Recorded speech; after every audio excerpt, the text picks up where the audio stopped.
What is television? Television really means seeing at a distance. Pictures are not sent through the air. What is transmitted are electrical impulses. A picture has to be changed into electrical impulses at one end, and then those electrical impulses are then changed back into a picture at the other end.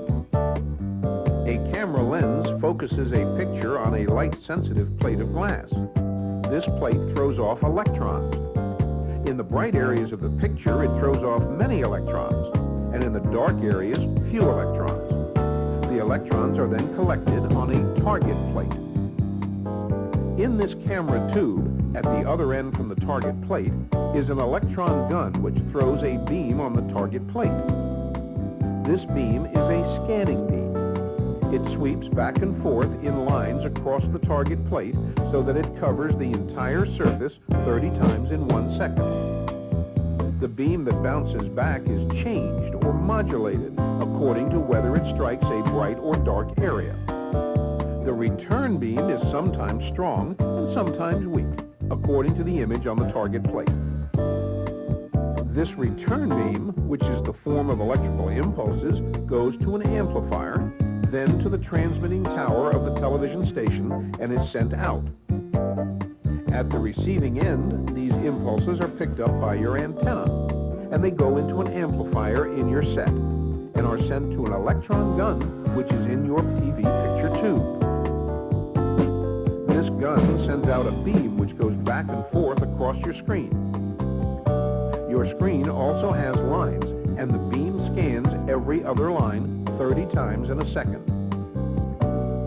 The screen is coated with phosphorus, which gives off light when struck by the electron beam, and so you get the same image that was sent out by the original camera beam. An artificial satellite is a man-made spacecraft circling the Earth. Such satellites are sent into space for many purposes. All satellites need electrical power to operate their equipment. The main source of this power is the sun. Satellites carry many solar cells on their outside surface. A solar cell is a device that uses sunlight to generate electricity. This electricity keeps the satellite's batteries charged.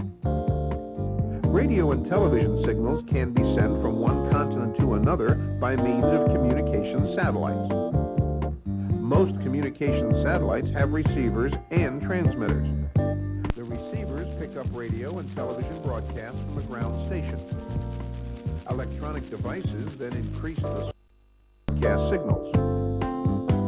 The transmitters send the broadcast to a distant ground station, which may be on another continent. An example of such a satellite is Telstar. Telstar 1 was launched by the United States in July of 1962. Direct television transmission between the United States and Europe was first made possible by Telstar 1. One type of communication satellite has a stationary orbit around the Earth.